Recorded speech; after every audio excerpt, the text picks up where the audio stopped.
Hello friends, welcome to Indian study पर आपका स्वागत है। दोस्तों, आज की इस वीडियो में मैं आप लोगों के लिए हिंदी का टेस्ट लेकर के आया हूं, जो कि आपके आने वाले एग्जाम यूपी लेखपाल के लिए बेहद इंपॉर्टेंट है।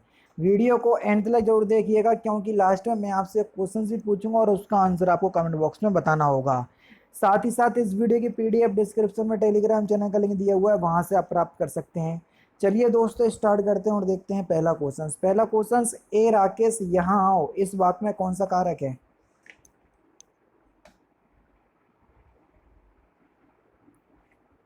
तो सही आंसर आपका क्या हो जाएगा सर?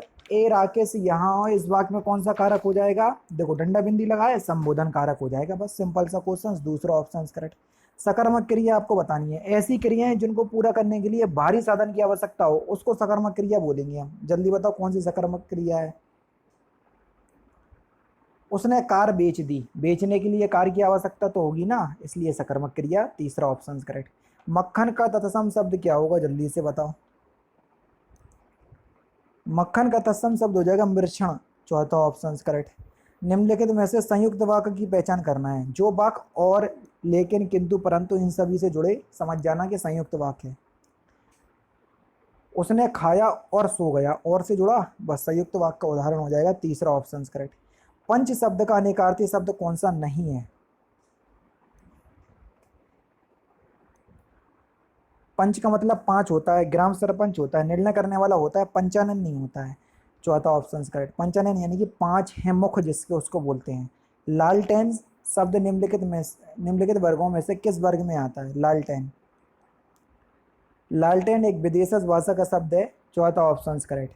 नेक्स्ट क्वेश्चन स्टार्ट करने से, लालटेन का विदेशी भाषा का शब्द कैसे है? देखो, एंड में टेन जुड़ा, टेन विदेशी इंग्लिश में लिखा जाता है TEN, है ना, तो ध्यान रखना। नेक्स्ट क्वेश्चन स्टार्ट करने से पहले मैं आपको बता दूं, दोस्तों, अगर आप हिंदी पढ़ना चाहते हैं तो मैं लाइव टेस्ट के माध्यम से इसके लिए यूट्यूब चैनल पर आपके लेखपाल की पूरी तैयारी करवा रहा हूं हिंदी की, विथ प्रैक्टिस सेट। तो अगर आप हिंदी पढ़ना चाहते हैं अच्छे से लेखपाल के लिए, तो मैं आपसे कहूंगा कि आप स्क्रीन यूट्यूब चैनल पर आइएगा। डेली सुबह 10:30 बजे मैं क्लास लेता हूँ। 3 जून से मैंने क्लास स्टार्ट की हुई है ना, यानी कि अभी तक बिल्कुल रेगुलर बेसिस पे चल रहा है। मुझे ऐसा रियलाइज हुआ कि आप लोगों को इस बारे में जानकारी नहीं है, इसलिए मैं अपनी इस वीडियो में बता रहा हूँ। तो मुझे उम्मीद है कि ज़्यादा से ज़्यादा लोग जो है वो उस क्लास में जुड़ेंगे। डेली सुबह 10:30 बजे क्लास चलती है, बस संडे छोड़ करके, है ना। और कभी कभी संडे को ही मैं क्लास ले लेता हूँ, उसको मैं पहले से आपको बता दिया करूँगा। तो कल से डेली बेसिस पे आप लोग मुझसे क्लास में जुड़िएगा सुबह 10:30 बजे स्किलिंग यूट्यूब चैनल पर, ठीक है। नेक्स्ट क्वेश्चन दोस्तों आपके सामने, किस रस को रसराज कहा जाता है? श्रृंगार रस को रसराज कहते हैं। गौशाला में कौन सा समास है? गौशाला यानी कि गाय के लिए शाला, उसी को तो बोलते हैं। तो बस तत्पुरुष समास होगा, तीसरा ऑप्शन करेक्ट। जहां कारक चिन्ह आया तत्पुरुष समास। वही मनुष्य है जो मनुष्य के लिए मरे। बात में आपको बताना है कौन सा अलंकार होगा। वही मनुष्य है जो मनुष्य के लिए मरे, वाक्य में कौन सा अलंकार होगा? सिंपल और इंपॉर्टेंट क्वेश्चंस, जल्दी से बताएं। कई बार मैंने आपको करवाया ये क्वेश्चंस, अगर आपको याद है तो बता सकते हैं, नहीं याद है तो फिर नहीं बता पाओगे। कई लोगों को लग रहा होगा सर इसमें यमक अलंकार होगा, क्योंकि मनुष्य शब्द 2 बार आया। लेकिन देखो, मनुष्य शब्द तो 2 बार आया, जब एक शब्द की आवृत्ति एक से अधिक बार होती है, अर्थ अलग अलग होता है, वहां पर यमक अलंकार होता है। तो यहाँ पर तो आपका यमक अलंकार होने से नहीं रहा। क्यों सर, ऐसा क्यों बोल रहा है? क्यों? वही मनुष्य मनुष्य के लिए मरे, यहाँ पर अनुप्रास अलंकार होगा। अब आप बोलोगे सर अनुप्रास अलंकार में तो एक वर्ण की आवृत्ति बार बार आती है, तो फिर ये कहाँ के यहाँ पर कौन सा वर्ण की आवृत्ति बार बार आती है? भैया, अनुप्रास अलंकार के 5 उपभेद होते हैं। एक होता है लाटानुप्रास। लाटानुप्रास में जब एक शब्द एक से अधिक बार आए और अर्थ समान हो तो वहां लाटानुप्रास होता है। देखो, मनुष्य और मनुष्य शब्द आए, लेकिन अर्थ समान है दोनों का, तो यहाँ लाटानुप्रास होगा, ना कि यमक अलंकार। तो पहला ऑप्शन करेक्ट होगा, समझ रहे हैं। सत्याग्रह का संधि विच्छेद क्या होगा? थोड़ा सा समय जरूर लिया, लेकिन अच्छे से समझा दिया। सत्य प्लस आग्रह, है ना। सत्य प्लस आग्रह कौन से ऑप्शंस में दिया हुआ है? देख लो सर, डी ऑप्शंस में दिया, चौथा ऑप्शन करेक्ट। गौ का सामान्य बहुवचन क्या होगा? क्वेश्चन नंबर 11, गौएं, चौथा ऑप्शन बिल्कुल करेक्ट। खर शब्द का निम्नलिखित में से एक अर्थ कौन सा नहीं है? खर का सही आंसर हो जाएगा बाण। खड़ का अर्थ नहीं होता है, दूसरा ऑप्शन करेक्ट। मीरा ने आधा लीटर दूध पी लिया, मैं विशेषण आपको बताना है, आधा लीटर पता चल जाएगा। जहाँ इकाई आ जाए, लीटर, मीटर, सेंटीमीटर, ये परिमाणवाचक का बोध कराती हैं। तीसरा ऑप्शन यहाँ पर आपका बिल्कुल करेक्ट हो जाएगा। एक बार कई बात को दोहराते रहना, उसको क्या बोलेंगे हम?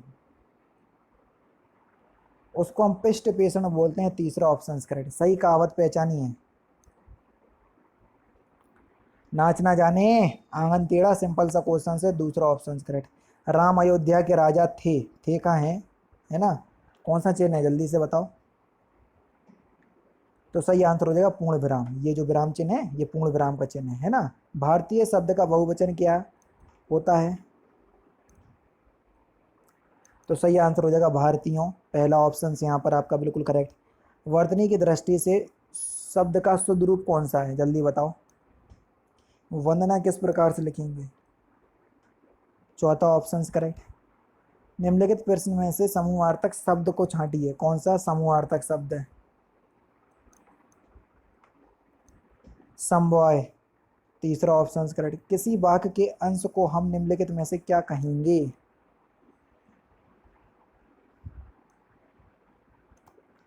पदबंध। पहला ऑप्शन करेक्ट।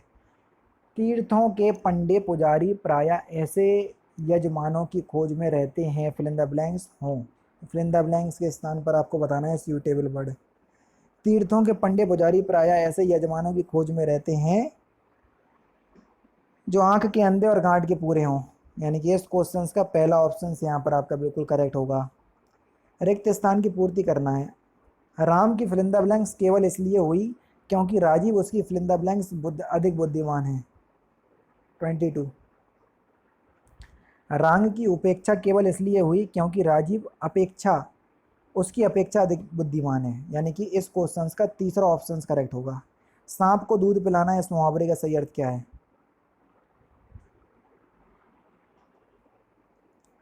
तो सही आंसर होगा बुरे व्यक्ति के साथ नेकी करना, पहला ऑप्शन करेक्ट। वाक्य में त्रुटिपूर्ण भाग का चयन कीजिए, अगर उसमें कोई गलती नहीं है तो आप डी ऑप्शन लगा सकते हैं। भारत सबसे बड़ा लोकतांत्रिक देश है। भारत सबसे बड़ा लोकतांत्रिक है, यानी कि इसके किस पार्ट में? तीसरे पास में गलती है। भारत सबसे बड़ा लोकतंत्र है। क्या? भारत सबसे बड़ा लोकतंत्र है। ठीक है, तो तीसरा ऑप्शन करेक्ट। दिए गए विकल्पों में से कृपण का विलोम शब्द आपको बताना है। कृपण का विलोम शब्द क्या होगा? तो इस क्वेश्चन का आंसर आप मुझे कमेंट बॉक्स में बताएंगे। ठीक है दोस्तों, ये थे आपके 25 हिंदी के इंपॉर्टेंट क्वेश्चंस जो कि आपके आने वाले एग्जाम यूपी लेखपाल के लिए बेहद इंपॉर्टेंट हैं। वीडियो अगर आपको अच्छी लगी हो तो प्लीज़ दोस्तों वीडियो को लाइक और शेयर जरूर कर दीजिएगा। मिलते हैं फिर नेक्स्ट क्लास में, नेक्स्ट सेशन में। जय हिंद, जय भारत।